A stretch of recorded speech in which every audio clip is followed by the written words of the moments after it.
सुक्ति मौक्तिकम। सुक्ति अच्छी बातें, मौक्तिक मोती, अच्छी बात रूपी मोती। सुक्तियाँ हमारे जीवन में बहुत अधिक महत्व रखती हैं। ये हमें जहाँ नैतिक ज्ञान देती हैं, वहीं जीवन को जीने का सरल रास्ता भी हमें बताती हैं और समाज में किस तरह से हमें व्यवहार करना चाहिए, उन सब बातों का ज्ञान इन सुक्तियों से ही मिलता है। विभिन्न संस्कृत ग्रंथों में अनेकों सुक्तियाँ मिलती हैं। इस सुक्ति मौक्तिकम नामक पाठ में कुछ सुक्तियों का संग्रह किया गया है, जो हमें जीवन का एक सरल रास्ता दिखाने वाली है। जयतु संस्कृतम। स्वागत है आपका अपने YouTube चैनल श्रेयांश संस्कृत पर। और आज हम 9वीं कक्षा की संस्कृत की पाठ्यपुस्तक शेमुषी भाग 1 से सुक्ति मौक्तिकम नामक पाठ का अध्ययन करेंगे। वृत्तम यतनेन रक्षेद, वित्तमेति च याति च, अक्षीणो वित्तत क्षीणो, वृत्ततस्तु हतो हतः। वृत्तम वृत्त व्यवहार, यतनेन संरक्षेत यत्न पूर्वक प्रयत्न करके संरक्षित रक्षा करनी चाहिए। वित्तम वित्त धन, एति च आता है, याति च और जाता है। अर्थात हमें अपने व्यवहार की प्रयत्न पूर्वक रक्षा करनी चाहिए। धन तो कभी आता है और कभी चला जाता है। वित्ततः अक्षीणो, वित्ततः धन से, क्षीण कमजोर, अक्षीण कभी कमजोर नहीं होता। अर्थात किसी मनुष्य के पास यदि धन की कमी है तो वह क्षीण नहीं होता, कमजोर नहीं होता। वृत्ततस्तु, वृत्ततः वृत्त से, व्यवहार से, हतो हतः जो व्यक्ति हार गया या गिर गया, वह हमेशा के लिए दूसरों की नजरों में गिर जाता है। तो मनुस्मृति का यह श्लोक हमें बताता है कि हमें धन की अपेक्षा अपने व्यवहार को अच्छी तरह से सुरक्षित रखना चाहिए, क्योंकि व्यवहार ही हमें समाज में इज्जत दिलाता है। और अगर हमारा व्यवहार गलत हो जाए तो समाज में हम अपमान को भी सहन करते हैं। श्रूयताम धर्म सर्वस्वम, श्रुत्वा चैव अवधार्यताम, आत्मनः प्रतिकूलानि परेषां न समाचरेत। धर्म सर्वस्वम, कर्तव्य बोधक बातें या धर्म के अनुसार जीवन जीने का जो मंत्र होता है वह श्रूयताम, सुनना चाहिए। अर्थात हमें हमारा कर्तव्य बताने वाली बातें सुननी चाहिए। श्रुत्वा च, सुनकर, अवधार्यताम धारण करनी चाहिए, उन्हें अपने जीवन में लाना चाहिए, उन्हें अपने जीवन में लोक व्यवहार में लाना चाहिए। आत्मनः प्रतिकूलानि, आत्मनः अपने लिए, प्रतिकूलानि जो चीज़ें अच्छी नहीं हैं, विपरीत हैं, गलत हैं, परेषां न समाचरेत वो चीज़ें या वो व्यवहार दूसरों के लिए नहीं करना चाहिए। अर्थात हमें कर्तव्य बोधक बातों को ध्यान से सुनना चाहिए और उन्हें अपने जीवन में उतार लेना चाहिए, धारण कर लेना चाहिए। जो वस्तुएं या जो व्यवहार हमें अपने लिए अच्छा नहीं लगता, वह व्यवहार किसी और के लिए हमें नहीं करना चाहिए। विदुर नीति का यह श्लोक बता रहा है कि हमें वही व्यवहार दूसरों के लिए करना चाहिए जो हमें खुद के लिए अच्छा लगता हो। प्रिय वाक्य प्रदानेन सर्वे तुष्यन्ति जन्तवः, तस्मात् तदेव वक्तव्यम वचने का दृढ़ता। सर्वे जंतवः, सर्वे सब, जंतवः जीव, प्रिय वाक्य प्रदानेन तुष्यन्ति मीठे वचन बोलने से खुश होते हैं। अर्थात सभी जीव अच्छे व्यवहार से खुश होते हैं। तस्माद इसलिए ततएव उसी तरह के वचन वक्तव्यम बोलने चाहिए। अर्थात हमें मीठे वचन ही बोलने चाहिए। वचने का दृढ़ता, मीठा बोलने से कौन सी दृढ़ता आती है? अर्थात मीठा बोलने से हमारे पास से किसी के लिए कुछ जाता नहीं है। तो चाणक्य नीति का यह श्लोक हमें बता रहा है कि मीठे वचन बोलने से सभी जीव खुश होते हैं। इसलिए हमें अपनी वाणी में मिठास को रखना चाहिए। मीठे वचन बोलने से हमारे पास से कोई कुछ लेकर नहीं जाता है, अतः किसी भी प्रकार की कोई दरिद्रता नहीं आती है। पिबन्ति नद्य स्वयमेव नाम्भ स्वयं न खादन्ति फलानि वृक्षः नादन्ति सस्यं खलु वारिवाः प्रोपकाराय सत्तामि विभूतयः। नद्यः, नदियाँ, स्वयमेव, अपने आप ही, अम्भ, जल, न पिबन्ति, नहीं पीती हैं। नदियाँ अपना जल स्वयं खुद नहीं पीती हैं। वृक्षाः, वृक्ष, फलानि, फलों को, स्वयं न खादन्ति, खुद नहीं खाते हैं। अर्थात कोई भी वृक्ष अपने फलों को खुद नहीं खाता है। वारिवाह, बादल, सस्यम नादन्ति, फसलों को खाने के लिए नहीं आते हैं। अर्थात जब बारिश होती है तो फसलें अच्छी होती हैं। क्या कभी ऐसा देखा है कि जब फसलें पक जाती हैं तो बादल वहां पर आकर कहते हैं कि हमें हमारा हिस्सा दे दो? ऐसा कभी नहीं होता है।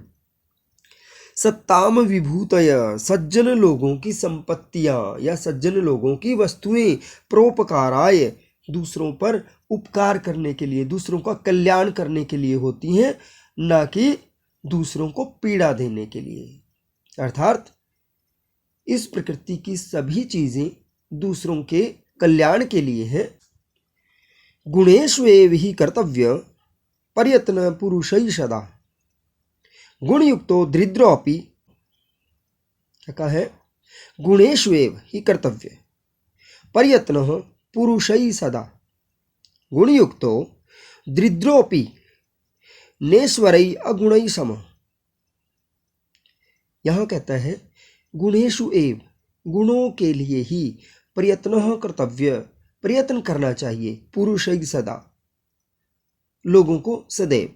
अर्थात लोगों को सदैव गुणों को प्राप्त करने के लिए ही प्रयत्न करना चाहिए, क्योंकि गुण युक्तो, गुणों से युक्त, दरिद्रोऽपि, दरिद्र व्यक्ति भी, गरीब व्यक्ति भी, निर्गुणै अगुणै, गुणों से रहित, ईश्वर सम न, ईश्वर के समान नहीं है। अर्थात वह उससे कहीं ऊपर है।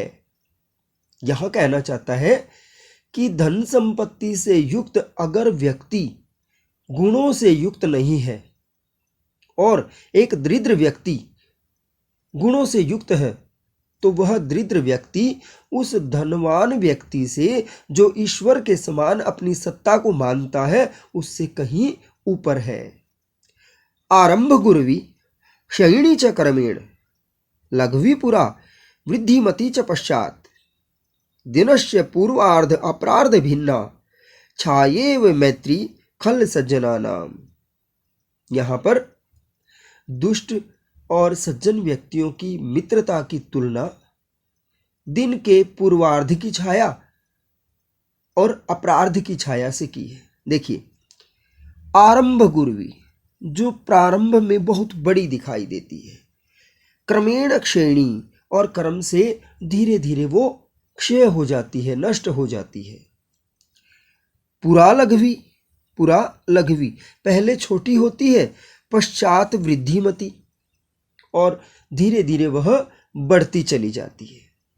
जैसे हम देखते हैं कि जब सुबह सूर्योदय होता है तो उससे पहले बहुत छाया होती है, लेकिन जैसे जैसे सूर्य बढ़ता चला जाता है वैसे वैसे छाया खत्म होती चली जाती है।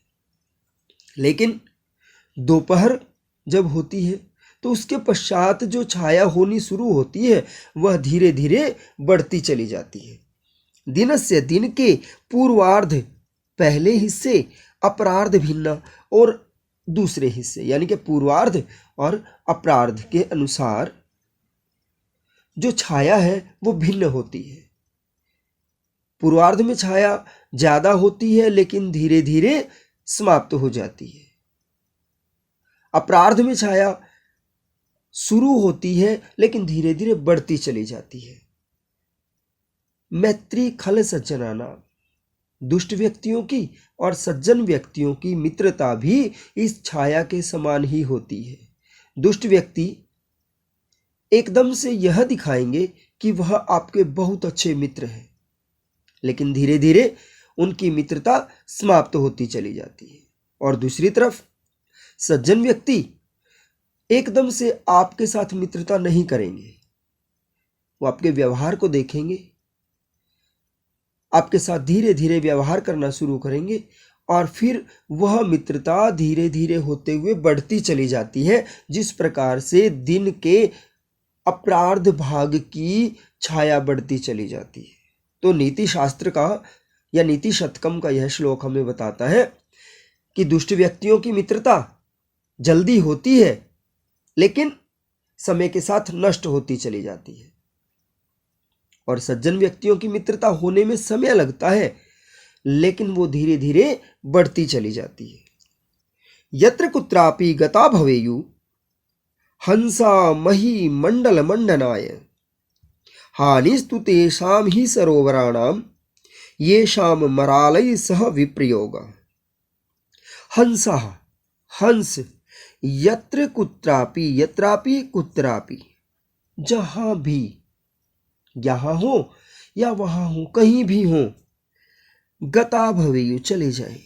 हंस चाहे जहां मर्जी चले जाए, वे महीमंडल मंडनाय, महीमंडल होता है पृथ्वी को, इस धरती को, मंडनाय सुंदर बनाने के लिए होते हैं।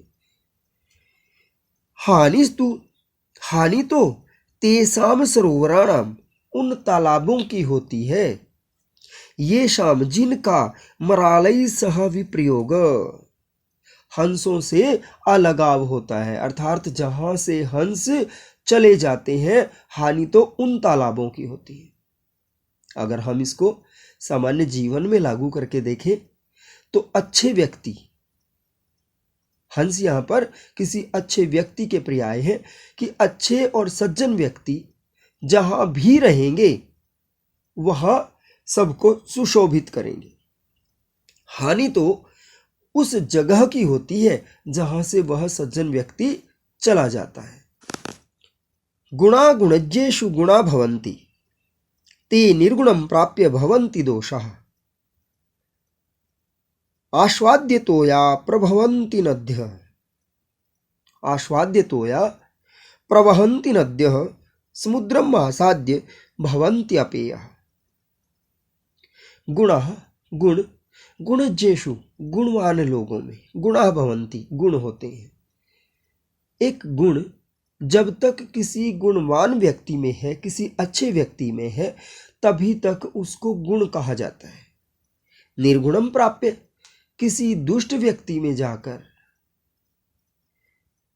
ते गुणाः, वे गुण, भवन्ति दोषाः, दोष बन जाते हैं। अर्थात वही अच्छी बातें, वही अच्छे गुण किसी दुष्ट व्यक्ति में अगर चले जाएं, किसी बुरे व्यक्ति में अगर चले जाएं, तो वही दोष बन जाते हैं। जैसे कोई ऐसा व्यक्ति है जो किसी भी तरह का व्यसन करता है, किसी बुरी आदत में है और उसमें सच बोलने की आदत है, और वही आदत किसी एक अच्छे व्यक्ति में है, वो भी सच बोलता है और वो व्यसनी लत वाला व्यक्ति भी सच बोलता है।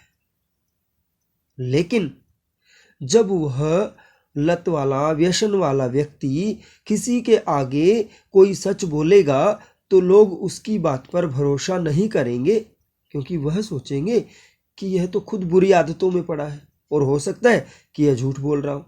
लेकिन अगर वही बात कोई अच्छा व्यक्ति बोलेगा तो उस पर आंख बंद करके भरोसा कर सकते हैं।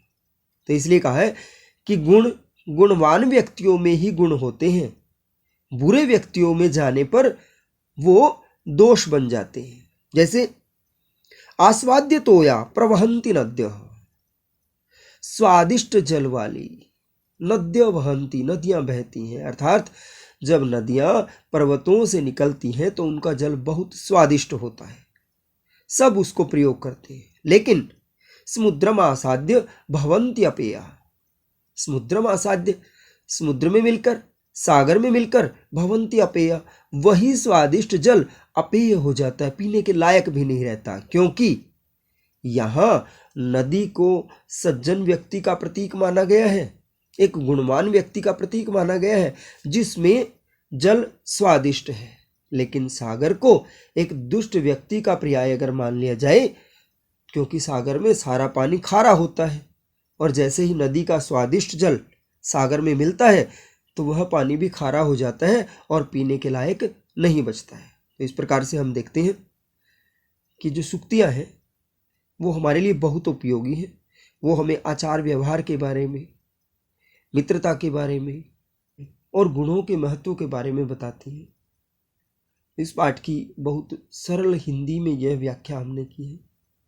अगर आपको पाठ की व्याख्या, सरलार्थ अच्छा लगे तो चैनल को सब्सक्राइब कीजिए, वीडियो को लाइक कीजिए, अपने दोस्तों को शेयर कीजिए, और अगर किसी भी प्रकार का सुधार आप चाहते हैं तो कमेंट कीजिए, अपनी सलाह दीजिए, वो बदलाव किया जाएगा। धन्यवाद।